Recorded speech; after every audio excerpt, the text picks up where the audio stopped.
Bram Stoker, Dracula.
Chapter 27.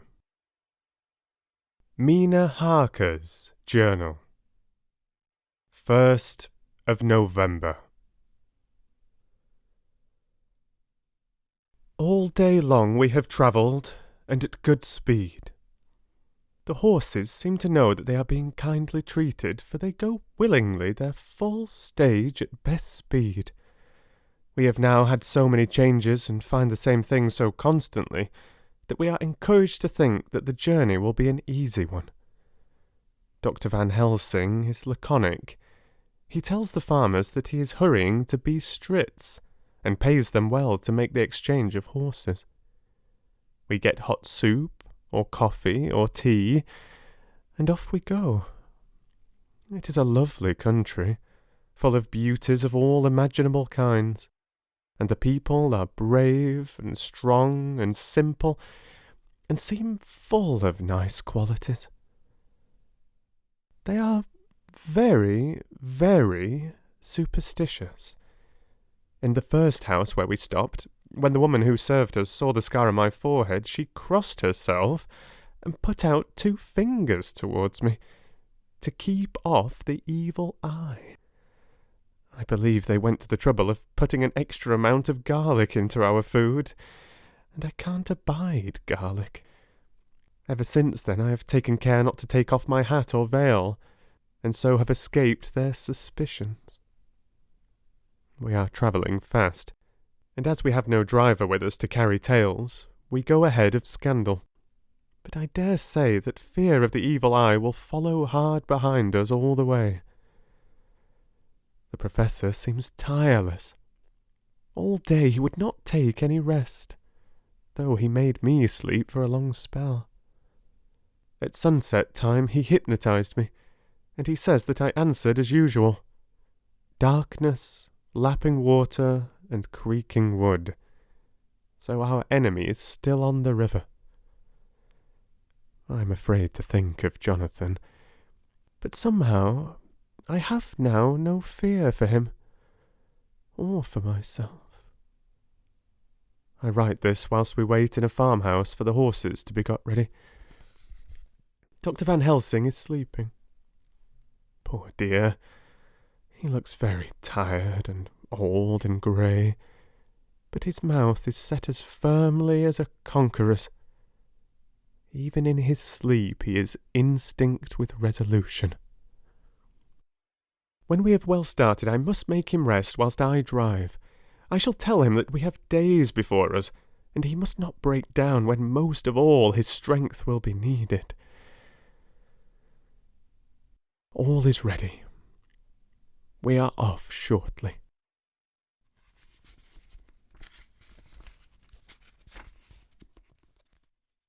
Second of November. Morning. I was successful, and we took turns driving all night. Now the day is on us, bright though cold. There is a strange heaviness in the air. I say heaviness for want of a better word. I mean that it oppresses us both. It is very cold, and only our warm furs keep us comfortable. At dawn Van Helsing hypnotized me. He says I answered, darkness, creaking wood, and roaring water. So the river is changing as they ascend. I do hope that my darling will not run any chance of danger, more than need be. But we are in God's hands.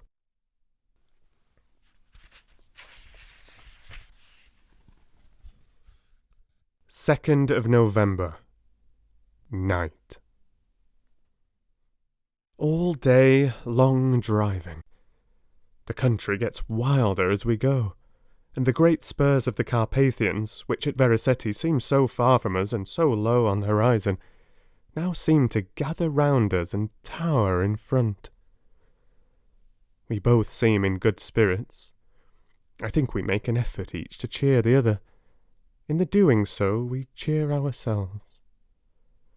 Dr. Van Helsing says that by morning we shall reach the Borgo Pass. The houses are very few here now, and the professor says that the last horses we got will have to go on with us, as we may not be able to change. He got 2 in addition to the 2 we changed, so that we now have a rude 4 in hand. The dear horses are patient and good, and they give us no trouble. We are not worried with other travellers, and so even I can drive. We shall get to the pass in daylight. We do not want to arrive before. So we take it easy, and have each a long rest in turn. What will tomorrow bring to us? We go to seek the place where my poor darling suffered so much. God grant that we may be guided aright, and that he will deign to watch over my husband and those dear to us both, and who are in such deadly peril. As for me, I am not worthy in his sight. Alas, I am unclean to his eyes, and shall be until he may deign to let me stand forth in his sight as one of those who have not incurred his wrath.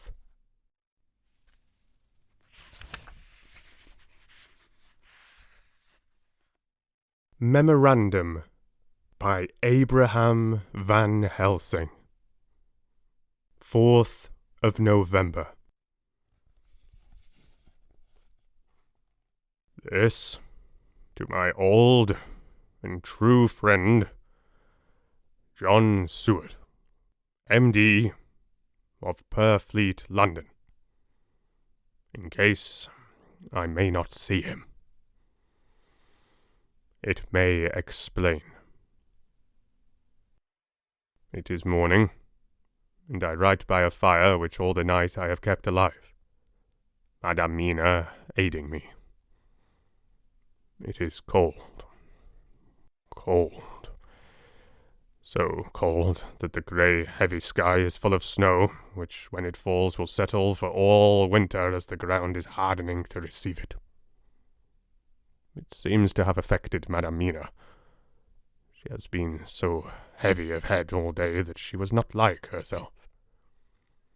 She sleeps, and sleeps, and sleeps. She who is usual so alert, have done literally nothing all the day. She even have lost her appetite. She make no entry into her little diary, she who writes so faithful at every pause. Something whisper to me that all is not well. However, tonight she is more vif. Her long sleep all day have refresh and restore her, for now she is all sweet and bright as ever. At sunset I try to hypnotize her, but alas, with no effect. The power has grown less and less with each day, and tonight it fail me altogether. Well, God's will be done, whatever it may be, and whithersoever it may lead. Now, to the historical. For as Madame Mina write not in her stenography, I must, in my cumbrous old fashion, that so each day of us may not go unrecorded. We got to the Borgo Pass just after sunrise yesterday morning. When I saw the signs of the dawn, I got ready for the hypnotism. We stopped our carriage, and got down so that there might be no disturbance. I made a couch with furs, and Madame Mina, lying down, yielded herself as usual, but more slow and more short time than ever, to the hypnotic sleep. As before, came the answer, darkness and the swirling of water. Then she woke bright and radiant, and we go on our way and soon reach the pass. At this time and place she become all on fire with zeal. Some new guiding power be in her manifested, for she point to a road and say, "This is the way." "How you know it?" I ask. "Of course I know it," she answer, and with a pause add, "Have not my Jonathan travelled and wrote of his travel?" At first I think somewhat strange, but soon I see that there be only one such by-road. It is used but little, and very different from the coach road from Birkovina to Bistritz, which is more wide and hard and more of use. So we came down this road. When we meet other ways, not always were we sure that they were roads at all, for they be neglect and light snow have fallen. The horses know, and they only. I give rein to them, and they go on so patient. By and by, we find all the things which Jonathan have note in that wonderful diary of him. Then we go on for long, long hours and hours. At the first, I tell Madame Mina to sleep. She try, and she succeed. She sleep all the time, till at the last I feel myself to suspicious grow, and attempt to wake her. But she sleep on, and I may not wake her though I try. I do not wish to try too hard, lest I harm her, for I know that she have suffer much, and sleep at times be all in all to her. I think I drowse myself, for all of sudden I feel guilt, as though I have done something. I find myself bolt up, with the reins in my hand, and the good horses go along jog, jog, just as ever. I look down and find Madame Mina still asleep. It is now not far off sunset time, and over the snow the light of the sun flow in big yellow flood, so that we throw great long shadow on where the mountain rise so steep.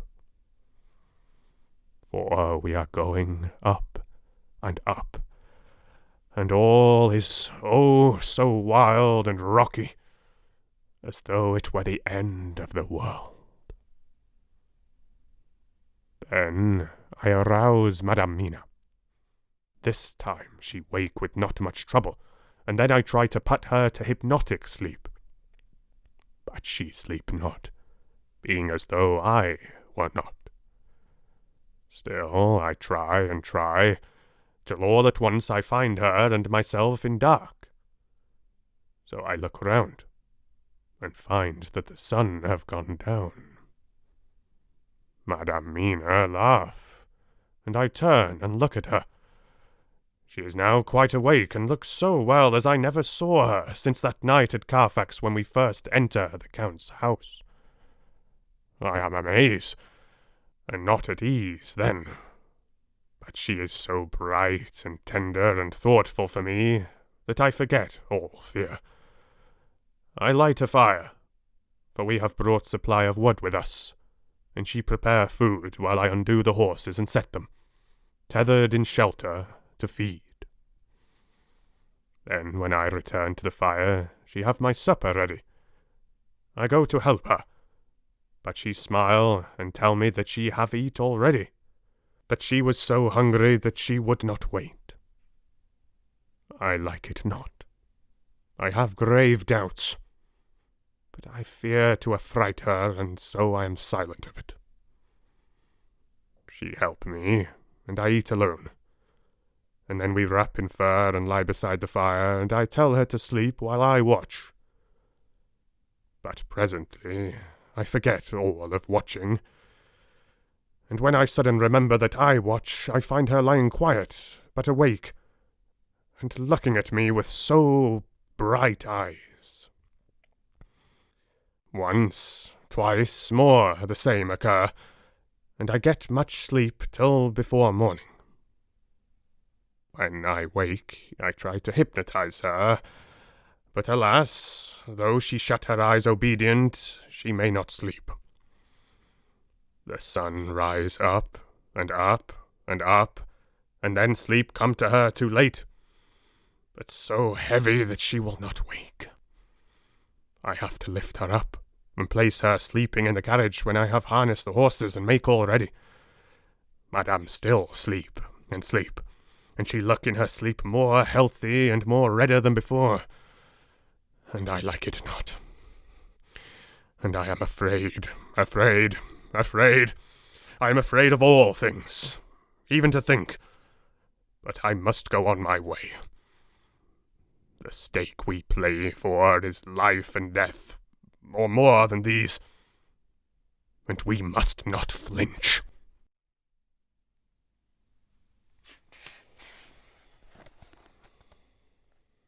5th of November. Morning. Let me be accurate in everything. For though you and I have seen some strange things together, you may at the first think that I, Van Helsing, am mad. That the many horrors, and the so long strain on nerves, has, at the last, turned my brain. All yesterday we travel, ever getting closer to the mountains, and moving into a more and more wild and desert land. There are great, frowning precipices and much falling water, and nature seemed to have held sometime her carnival. Madame Mina still sleep, and though I did have hunger and appeased it, I could not waken her, even for food. I began to fear that the fatal spell of the place was upon her, tainted as she is with that vampire baptism. Well, said I to myself, if it be that she sleep all the day, it shall also be that I do not sleep at night.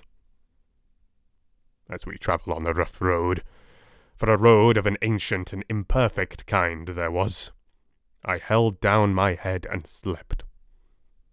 Again I waked with a sense of guilt and of time past, and found Madame Mina still sleeping, and the sun low down. But all was indeed changed. The frowning mountains seemed further away, and we were near the top of a steep rising hill, on summit of which was such a castle as Jonathan tell of in his diary. At once I exulted and feared, for now, for good or ill, the end was near. I woke Madame Mina, and again tried to hypnotize her, but alas, unveiling till too late. Then, ere the great dark came upon us, for even after down sun the heavens reflected the gone sun on the snow, and all was for a time in a great twilight, I took out the horses, and fed them in what shelter I could. Then I make a fire, and near it I make Madame Mina, now awake and more charming than ever, sit comfortable amid her rugs. I got ready food, but she would not eat, simply saying that she had not hunger. I did not press her, knowing her unavailingness, but I myself eat, for I must needs now be strong for all. Then, with the fear on me of what might be, I drew a ring so big for her comfort round where Madam Mina sat, and over the ring I passed some of the wafer, and I broke it fine so that all was well guarded. She sat still all the time, so still as one dead, and she grew whiter and even whiter, till the snow was not more pale, and no word she said. But when I drew near, she clung to me, and I could know that the poor soul shook her from head to feet with a tremor that was pain to feel. I said to her presently, when she had grown more quiet, "Will you not come over to the fire? For I wish to make a test of what she could." She rose obedient, but when she then made a step she stopped, and stood as one stricken. "Why not go on?" I asked. She shook her head, and coming back, sat down in her place. Then, looking at me with open eyes, as of one waked from sleep, she said simply, "I cannot," and remained silent. I rejoiced, for I knew that what she could not, none of those that we dreaded could. Though there might be danger to her body, yet her soul was safe. Presently the horses began to scream, and tore at their tethers till I came to them and quieted them. When they did feel my hands on them, they whinnied low as in joy, and licked at my hands, and were quiet for a time. Many times through the night did I come to them, till it arrived to the cold hour when all nature is at lowest, and every time my coming was with quiet of them.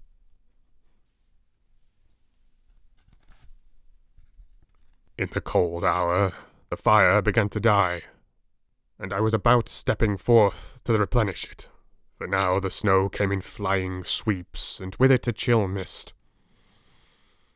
Even in the dark there was a light of some kind, as there ever is over snow, and it seemed as though the snow flurries and the wreaths of mist took shape as of women with trailing garments.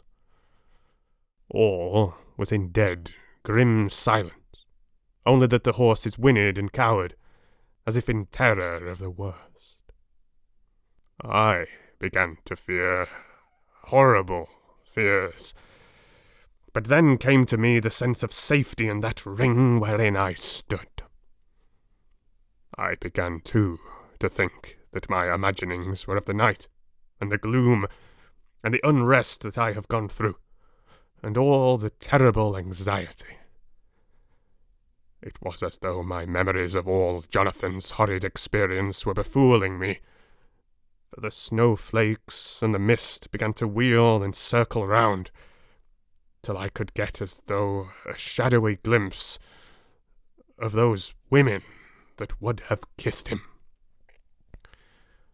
And then the horses cowered lower and lower, and moaned in terror as men do in pain. Even the madness of fright was not to them, so that they could break away, and I feared for my dear Madam Mina when these weird figures drew near and circled round. I looked at her, but she sat calm, and smiled at me. When I would have stepped to the fire to replenish it, she caught me and held me back and whispered, like a voice that one hears in a dream, so low it was, "No, no, do not go without. Here you are safe."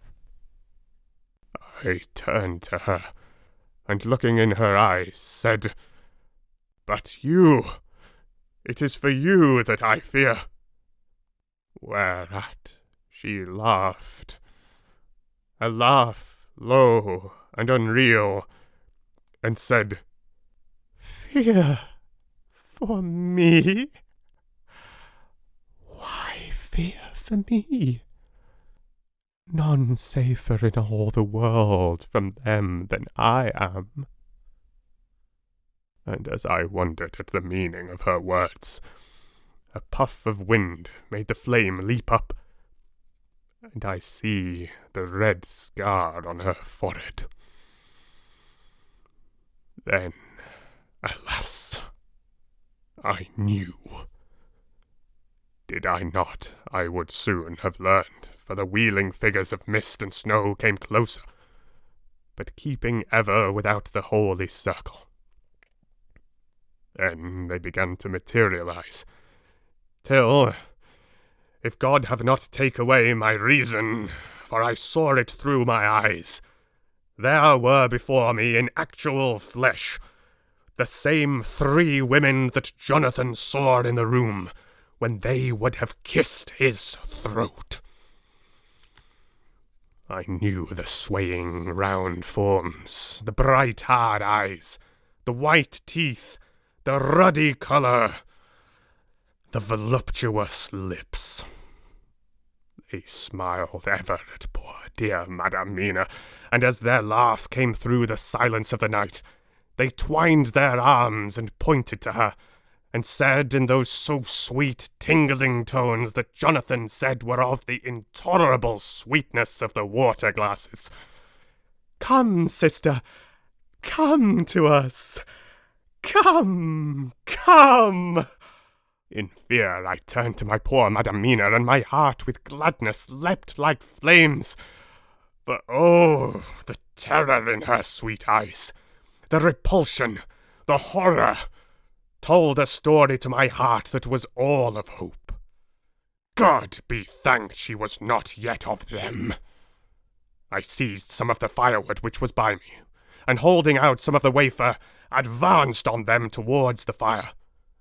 They drew back before me and laughed their low, horrid laugh.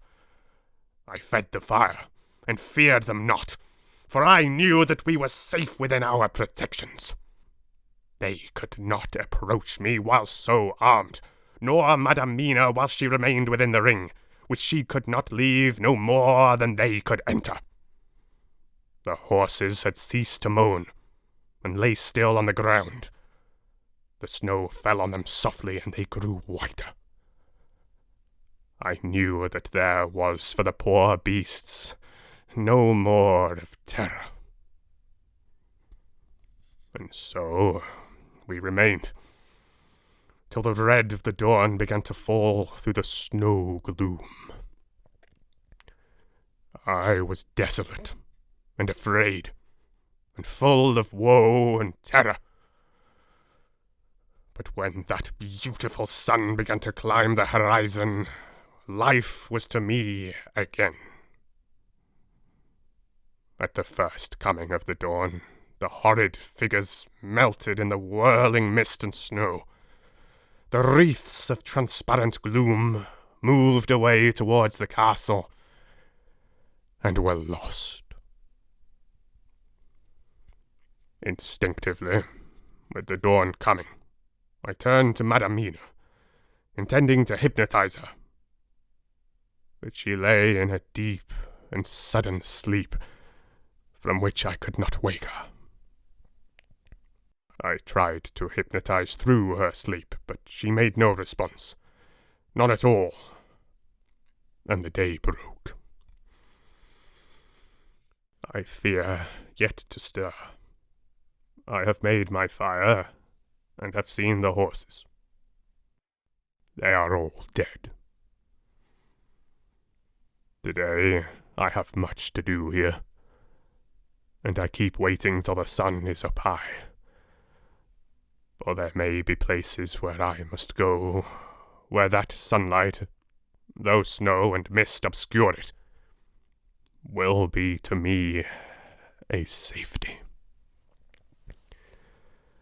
I will strengthen me with breakfast, and then I will to my terrible work.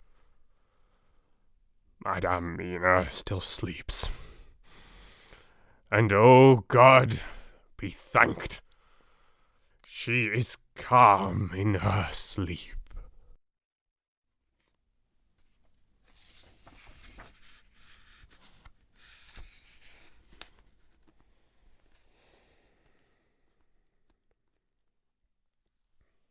Jonathan Harker's Journal. 4th of November. Evening. The accident to the launch has been a terrible thing for us. Only for it we should have overtaken the boat long ago, and by now my dear Mina would have been free.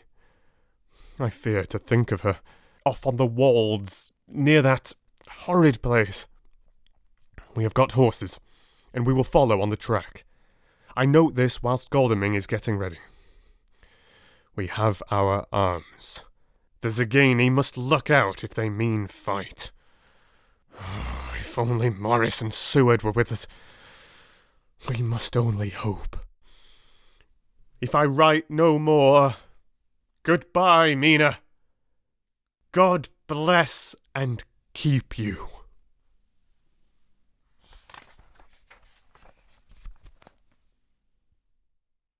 Dr. Seward's Diary. 5th of November. With the dawn, we saw the body of Zagani before us, dashing away from the river with their leiter wagon. They surrounded it in a cluster, and hurried along as though beset. The snow is falling lightly, and there is a strange excitement in the air. It may be our own excited feelings, but the depression is strange. Far off, I hear the howling of wolves. The snow brings them down from the mountains. There are dangers to all of us, and from all sides. The horses are nearly ready, and we are soon off. We ride to death of someone. God alone knows who, or where, or what, or when, or how it may be.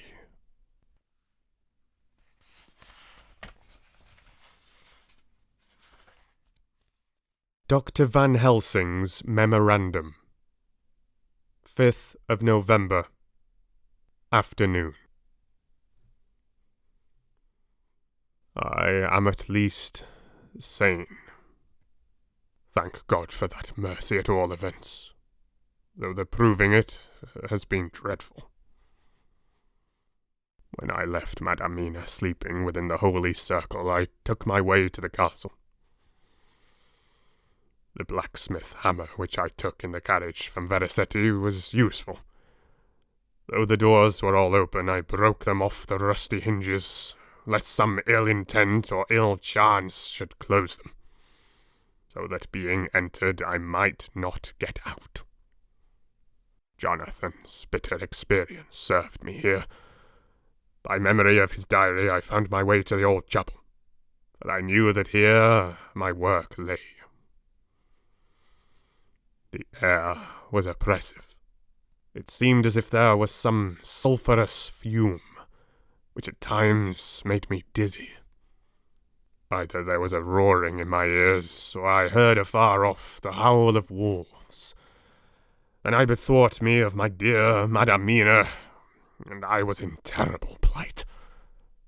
The dilemma had me between his horns. I had not dared to take into this place, but left safe from the vampire and that holy circle, and yet even there would be the wolf. I resolved me that my work lay here, and that as to the wolves we must submit, if it were God's will. At any rate, it was only death and freedom beyond. So did I choose for her. Had it but been for myself, the choice had been easy. The moor of the wolf were better to rest in than the grave of the vampire.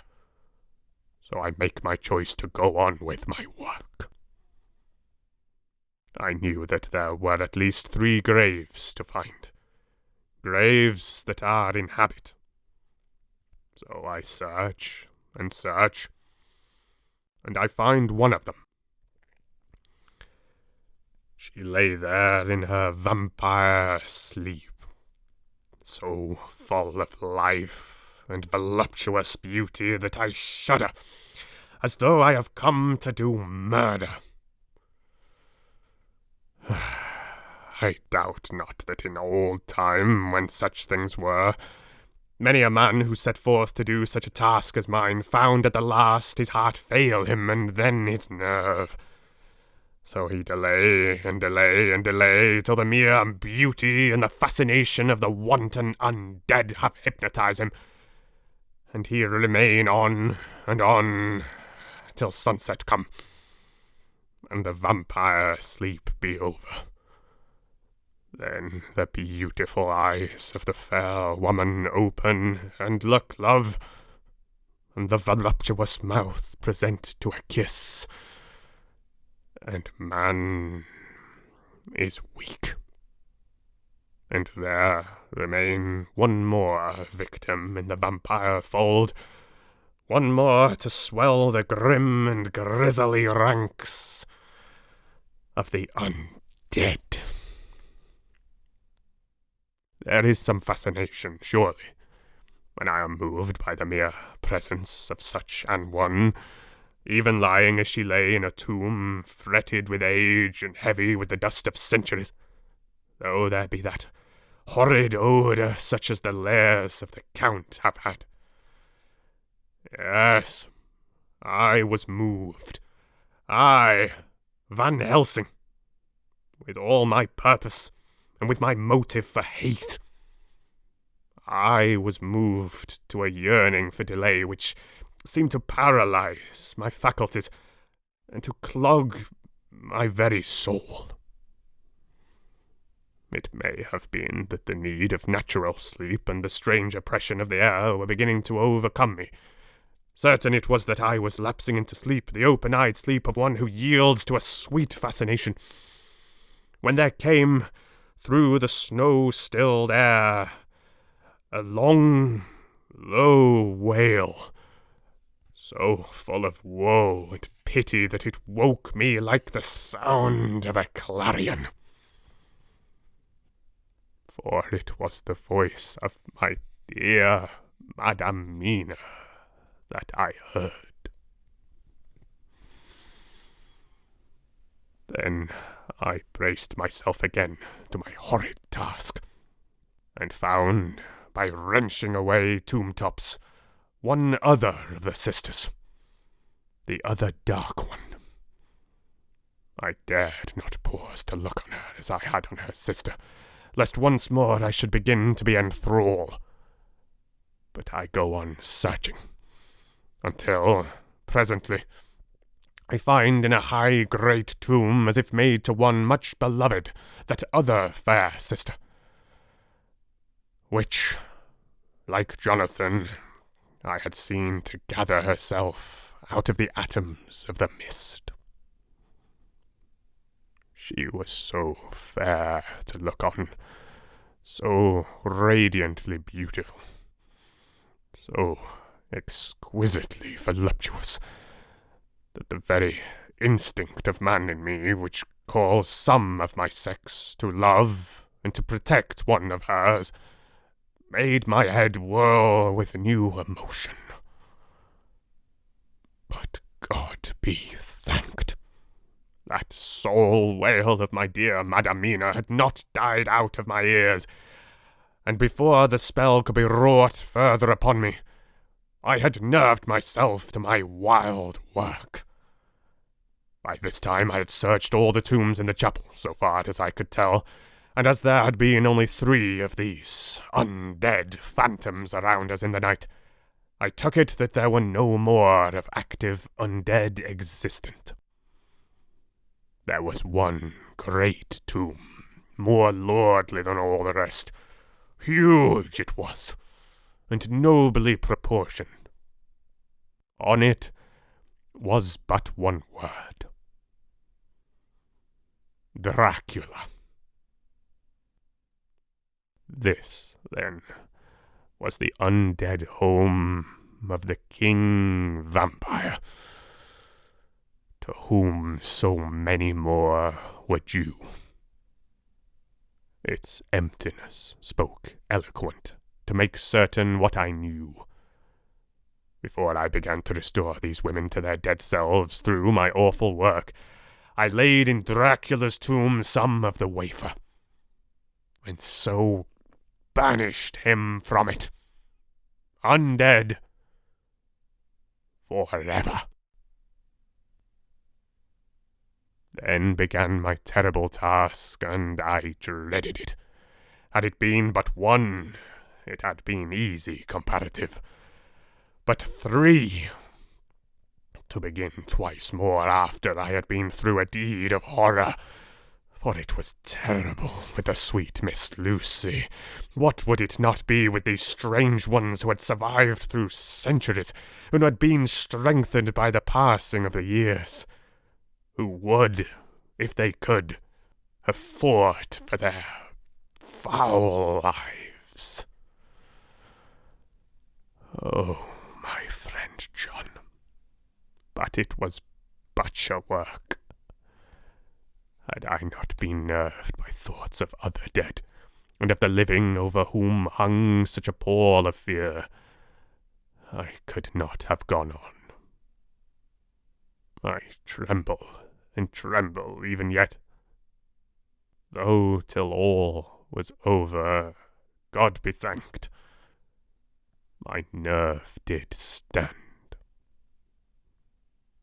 Had I not seen the repose in the first face, and the gladness that stole over it, just ere the final dissolution came, as realization that the soul had been won, I could not have gone further with my butchery. I could not have endured the horrid screeching as the stake drove home, the plunging of writhing form, and lips of bloody foam. I should have fled in terror and left my work undone, but it is over. And the poor souls, I can picture them now and weep as I think of them, placid each in their full sleep of death, for a short moment ere fading. For friend John, hardly had my knife severed the head of each, before the whole body began to melt away and crumble into its native dust, as though the death that should have come centuries agone had at last assert himself, and say at once and loud, I am here. Before I left the castle, I so fixed its entrances that never more can the Count enter there undead. When I stepped into the circle where Madame Mina slept, she woke from her sleep, and seeing me, cried out in pain that I had endured too much. Come, she said. Come away from this awful place. Let us go to meet my husband, who is, I know, coming towards us. She was looking thin and pale and weak, but her eyes were pure and glowed with fervour. I was glad to see her paleness and her illness, for my mind was full of the fresh horror of that ruddy vampire sleep. And so, with trust and hope, and yet full of fear, we go eastward to meet our friends, and him whom Madame Mina tell me that she know are coming to meet us.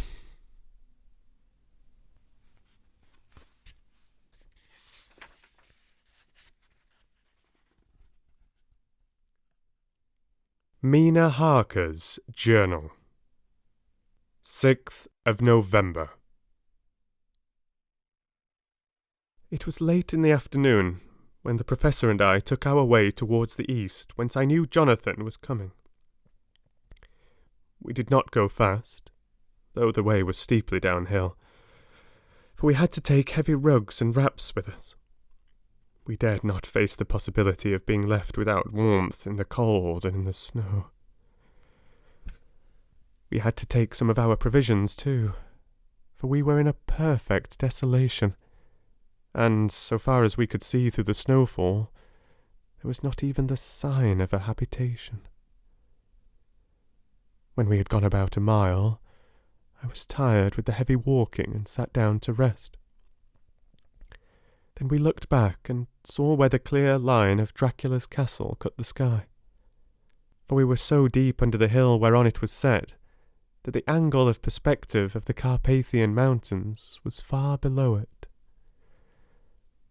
We saw it in all its grandeur, perched 1,000 feet on the summit of a sheer precipice, and with seemingly a great gap between it and the steep of the adjacent mountain on any side. There was something wild and uncanny about the place. We could hear the distant howling of wolves. They were far off, but the sound, even though coming muffled through the deadening snowfall, was full of terror. I knew from the way Dr. Van Helsing was searching about that he was trying to seek some strategic point where we would be less exposed in case of attack. The rough roadway still led downwards. We could trace it through the drifted snow. In a little while, the professor signalled to me, so I got up and joined him. He had found a wonderful spot, a sort of natural hollow in a rock, with an entrance like a doorway between two boulders. He took me by the hand and drew me in. "See," he said, "here you will be in shelter, and if the wolves do come, I can meet them one by one." He brought in our furs and made a snug nest for me, and got out some provisions and forced them upon me. But I could not eat. To even try to do so was repulsive to me, and much as I would have liked to please him, I could not bring myself to the attempt. He looked very sad, but did not reproach me. Taking his field glasses from the case, he stood on the top of the rock and began to search the horizon. Suddenly he called out, "Look, Madamina! Look! Look!" I sprang up and stood beside him on the rock. He handed me his glasses and pointed. The snow was now falling more heavily and swirled about fiercely, for a high wind was beginning to blow. However, there were times when there were pauses between the snow flurries, and I could see a long way round. From the height where we were, it was possible to see a great distance, and far off, beyond the white waste of snow, I could see the river lying like a black ribbon in kinks and curls as it wound its way. Straight in front of us, and not far off, in fact so near that I wondered we had not noticed before, came a group of mounted men hurrying along.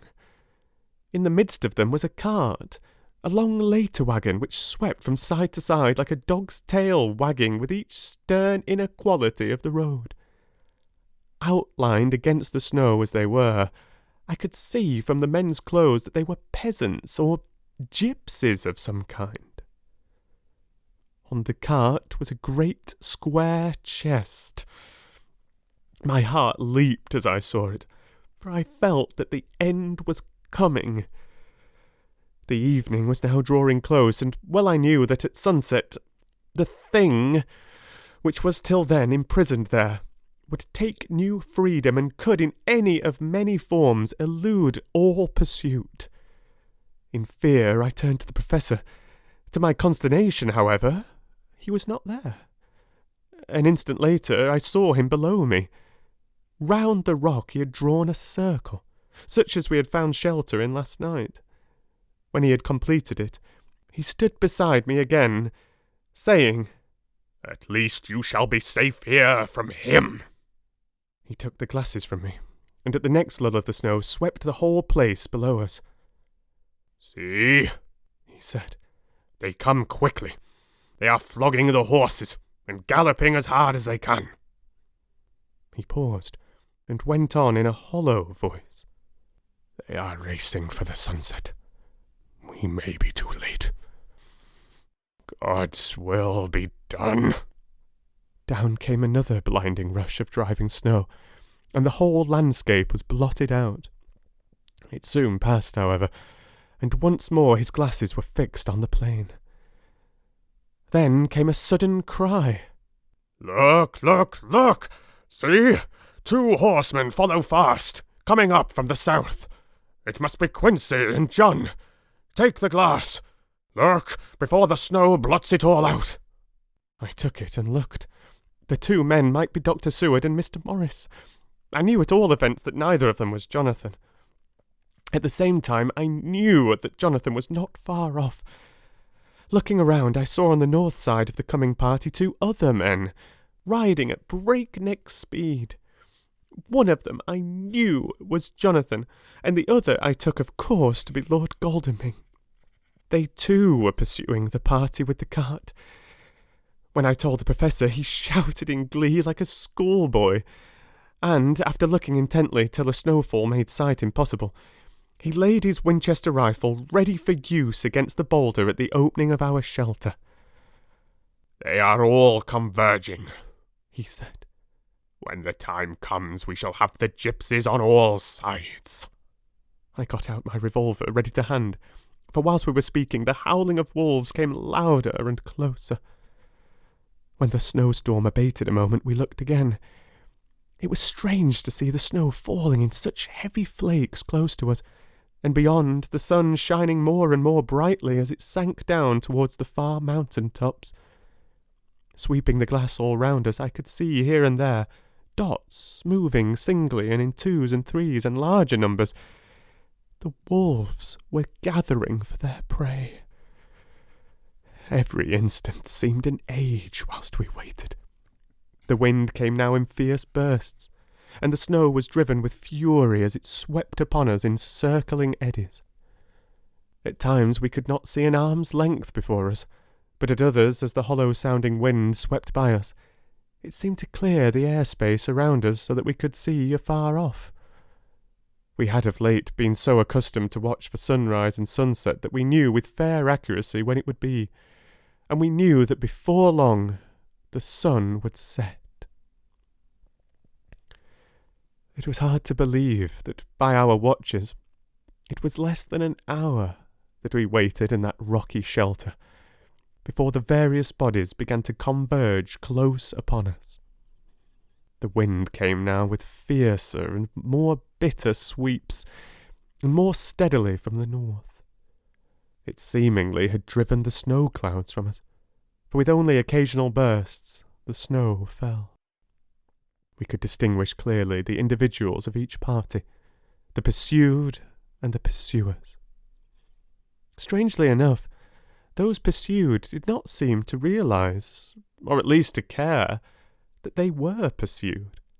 They seemed, however, to hasten with redoubled speed as the sun dropped lower and lower on the mountain tops. Closer and closer they drew. The professor and I crouched down behind our rock and held our weapons ready.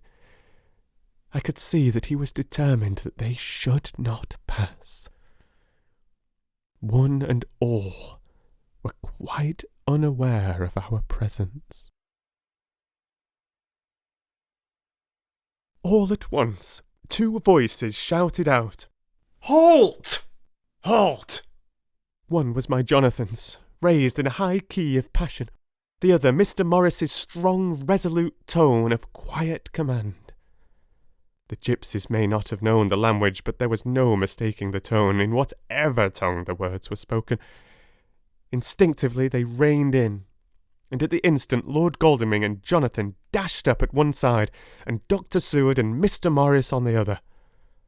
The leader of the gypsies, a splendid-looking fellow who sat his horse like a centaur, waved them back, and in a fierce voice gave to his companions some word to proceed. They lashed the horses, which sprang forward, but the 4 men raised their Winchester rifles, and in an unmistakable way commanded them to stop. At the same moment, Dr. Van Helsing and I rose behind the rock and pointed our weapons at them. Seeing that they were surrounded, the men tightened their reins and drew up. The leader turned to them and gave a word, at which every man of the gypsy party drew what weapon he carried, knife or pistol, and held himself in readiness to attack. Issue was joined in an instant. The leader, with a quick movement of his rein, threw his horse out in front, and pointing first to the sun, now close down on the hilltops, and then to the castle, said something which I did not understand. For answer, all 4 men of our party threw themselves from their horses and dashed towards the cart. I should have felt terrible fear at seeing Jonathan in such danger, but that the ardour of battle must have been upon me as well as the rest of them. I felt no fear, but only a wild, surging desire to do something. Seeing the quick movement of our parties, the leader of the gypsies gave a command. His men instantly formed round the cart in a sort of undisciplined endeavour, each one shouldering and pushing the other in his eagerness to carry out the order. In the midst of this, I could see that Jonathan on one side of the ring of men, and Quincy on the other, were forcing a way to the cart. It was evident that they were bent on finishing their task before the sun should set. Nothing seemed to stop or even to hinder them. Neither the levelled weapons or the flashing knives of the gypsies in front, or the howling of the wolves behind, appeared to even attract their attention. Jonathan's impetuosity and the manifest singleness of his purpose seemed to overawe those in front of him. Instinctively they cowered aside and let him pass. In an instant he had jumped upon the cart, and with a strength which seemed incredible, raised the great box and flung it over the wheel to the ground. In the meantime, Mr. Morris had had to use force to pass through his side of the ring of Zagani. All the time I had been breathlessly watching Jonathan, I had, with the tail of my eye, seen him pressing desperately forward, and had seen the knives of the gypsies flash as he won a way through them, and they cut at him. He had parried with his great bowie knife, and at first I thought that he too had come through in safety. But as he sprang beside Jonathan, who had by now jumped from the cart, I could see that with his left hand he was clutching at his side, and that the blood was spurting through his fingers.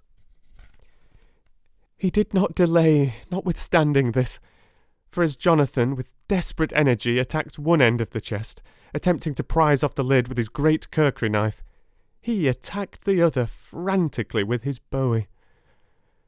Under the efforts of both men, the lid began to yield.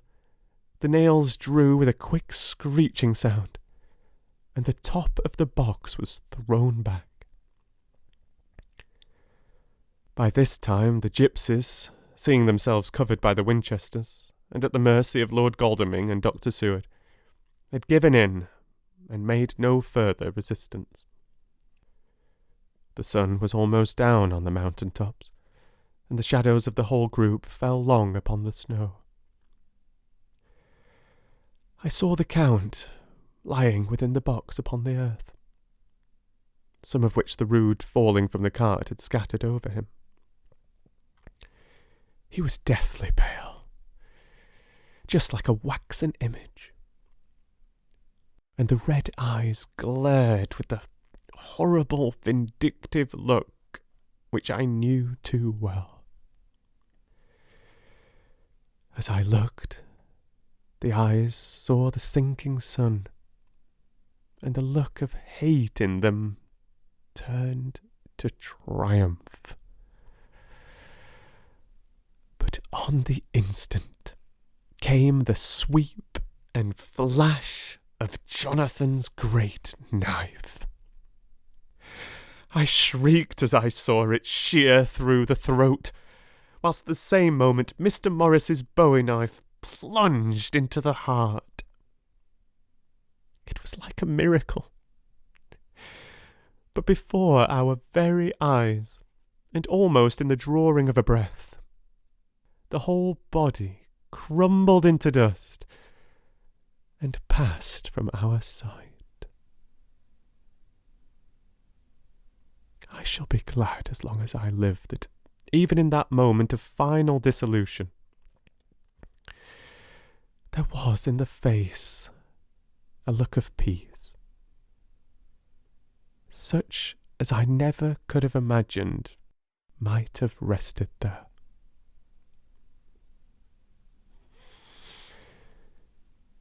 The castle of Dracula now stood out against the red sky, and every stone of its broken battlements was articulated against the light of the setting sun.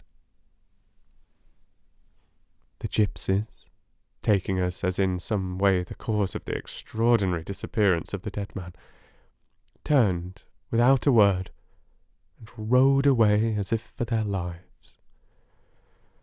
Those who were unmounted jumped upon the later wagon and shouted to the horsemen not to desert them. The wolves, which had withdrawn to a safe distance, followed in their wake, leaving us alone.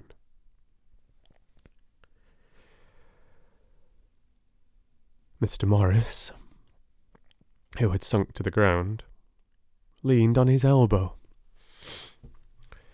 holding his hand pressed to his side. The blood still gushed through his fingers.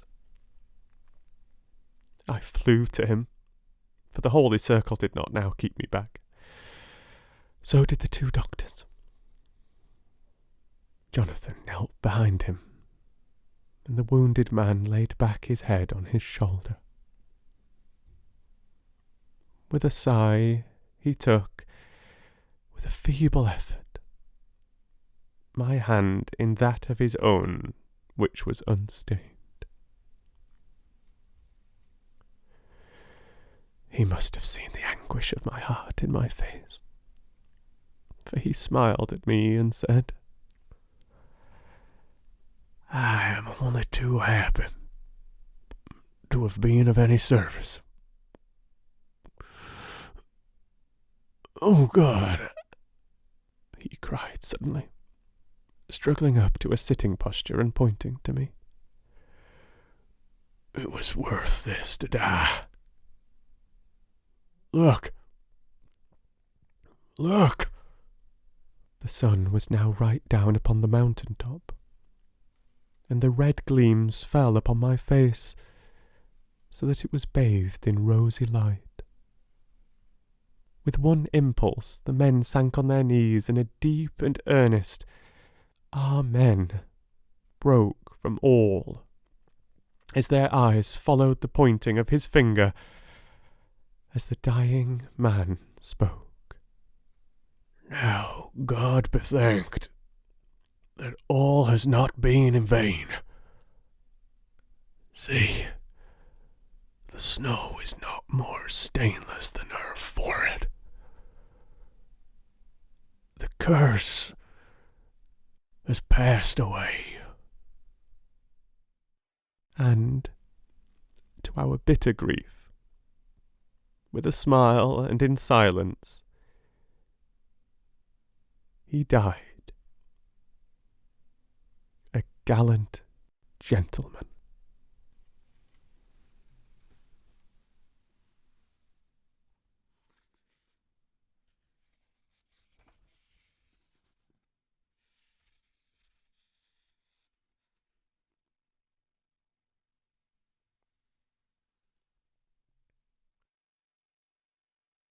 Note: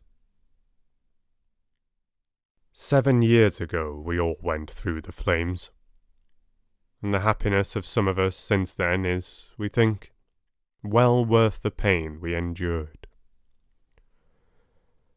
It is an added joy to Mina and to me that our boy's birthday is the same day as that on which Quincey Morris died.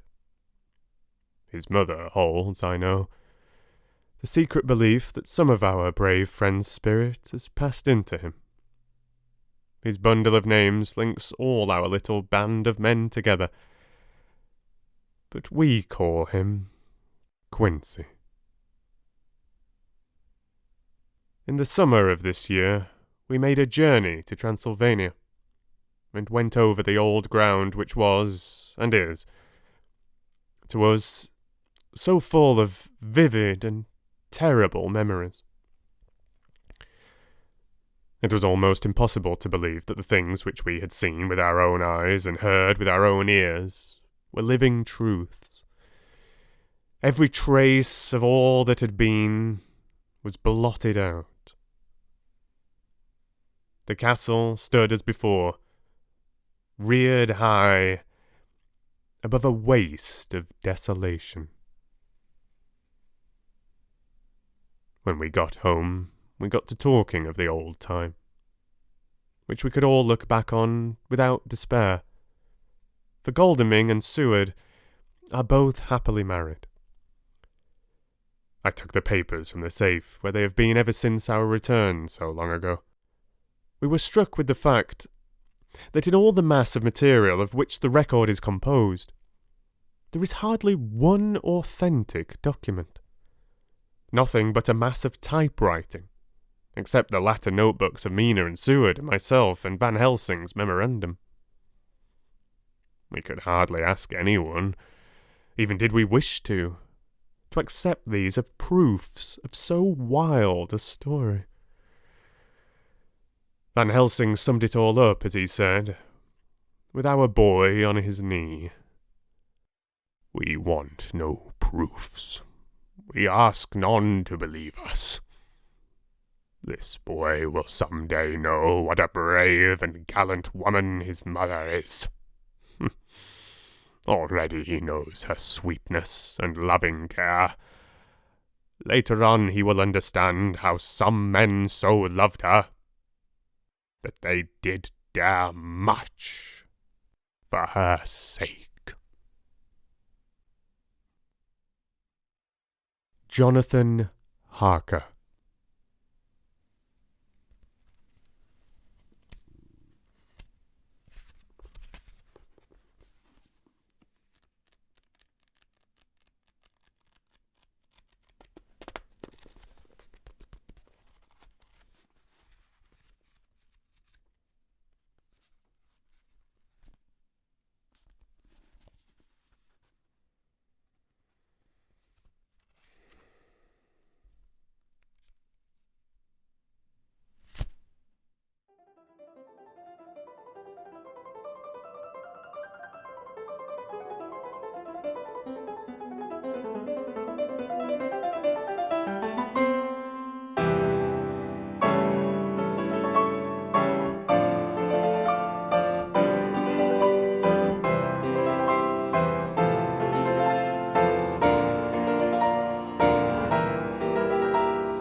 Thank you for listening. This has been Bram Stoker's Dracula, performed and produced for you by Stephen Garnett. Thank you for sharing this wonderful and iconic story with me as I read it for the very first time. Please do leave me some feedback. I would love to hear what you thought of everything. You take care, and I hope to read to you soon.